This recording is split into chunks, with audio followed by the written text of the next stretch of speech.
The signal started with a signal, a low-frequency transmission barely detectable by Earth's deep space antennas, came through on an unassigned frequency, buried in background radiation. The signal contained no words, just a rhythmic pulse, alien, beautiful, and deliberate. It repeated every 61 seconds for 3 days, then went silent.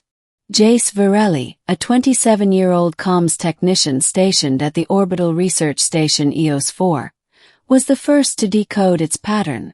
Unlike his colleagues who dismissed it as a natural anomaly or a rogue pulsar echo, Jace saw something in it. Mathematical precision, emotional resonance. Felt like a call. And it was. On the 4th day something arrived. A rift tore open in the void, just beyond Jupiter. Not a ship. More like a living sculpture of starlight and shadow, massive, elegant, and alien. The Earth Space Coalition (ESC) scrambled ships, activated defense satellites, and launched a dozen drones, but none dared approach too closely.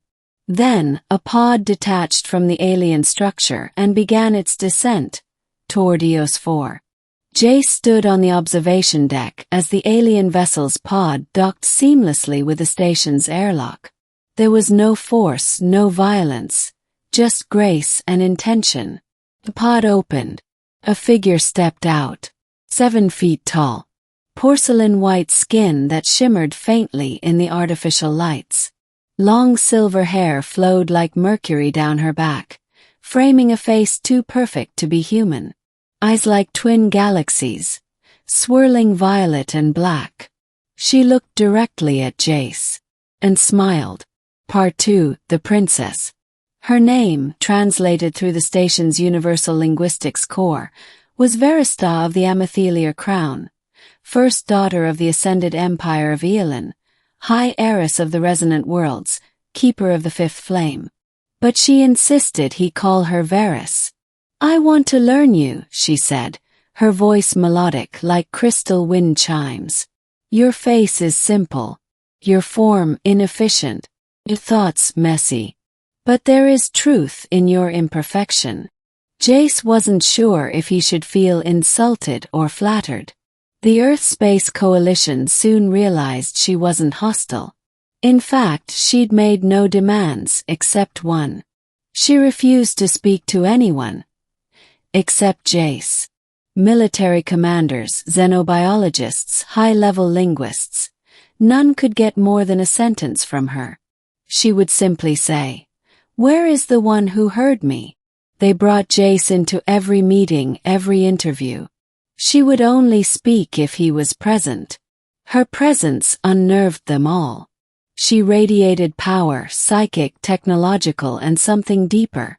The subtle fear in the room was palpable. "She's bonded to you," said Dr. Halvorsen, chief xenoanthropologist. "For them, it's more than fascination. It's declaration." "What does that mean?" Jace asked. "She's chosen you.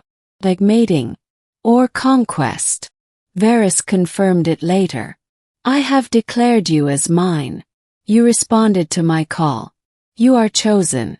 Do you not understand the honor?" Jace tried to push back. "I didn't choose anything. I just analyzed a signal. You heard me when none others could. That is fate. You are woven into my path." She moved closer, lifting a slender hand to his chest. He froze. Her touch was light but sent waves of strange warmth through him. "I want you," she whispered. "And I will have you." Part 3, the Collision. As the days passed, the station fell under strange influence. Systems that had been malfunctioning for months suddenly repaired themselves. Varys walked the halls, speaking rarely, but wherever she went, silence followed. Jace grew increasingly disturbed, not by her intentions, but by what she represented. The Amethelier Empire was vast. She hinted at it often. 1,000 worlds, entire civilizations conquered or absorbed into a singular consciousness known as the Resonance. A living neural net spanning galaxies. You're a hive mind, he asked once. No. We are a symphony. I remain myself, yet part of all. You would not understand. Your species drowns in individuality. Then why me? Why come here at all? She paused, something flickering in her starlit eyes. Because I heard you too. Her ship had picked up his voice from an archived radio transmission, a recording of Jace reading a poem during a public broadcast 5 years ago, part of a dying cultural program no one watched anymore. That voice had stirred something in her. An emotion the resonance could not explain. A dissonance she found addictive. But emotions for her species were dangerous, disruptive. Her feelings were a violation of their neural unity, and so she fled. For him. Part 4. The Dream and the Fracture. It wasn't long before the dreams began. Jace would wake up gasping, sweating, images of fire, alien temples, symphonies of light. But worst were the shared memories. Through some unknown link he was experiencing her past.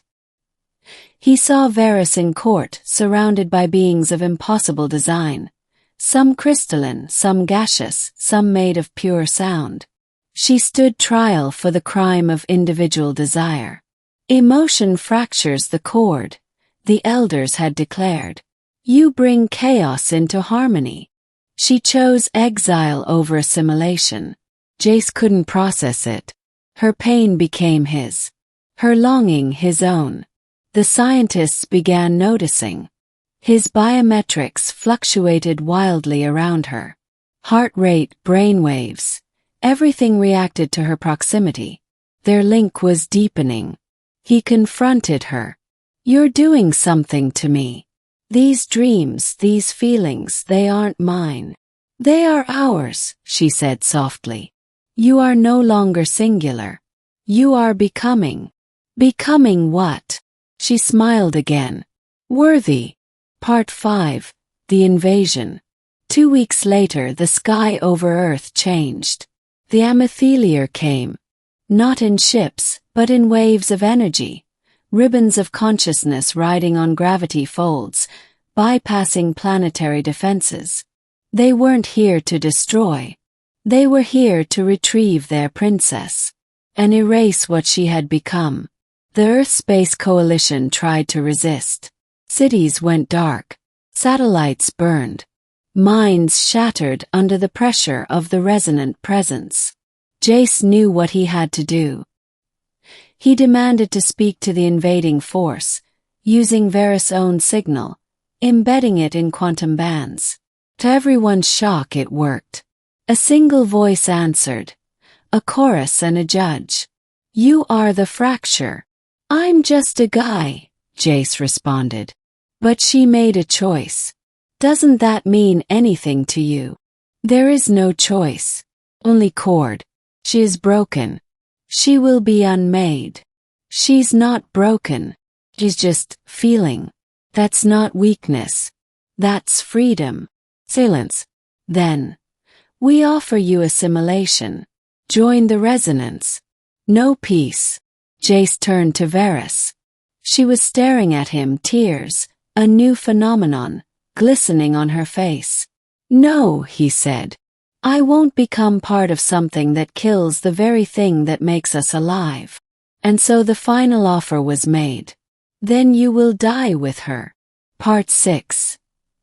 The Transcendence. In the final hours before the end, Varys brought Jace to her pod. I can't stop them, she whispered. But I can change what I am. If you will allow it. What does that mean? A binding. Not of mind but of soul. I sever from the resonance. You anchor me. But it is pain. Kiss. Mortality. There is no return. He looked into her eyes. I didn't ask for any of this, he said. I know. But I believe in choice. She reached for him. Then choose me. He took her hand. And everything changed.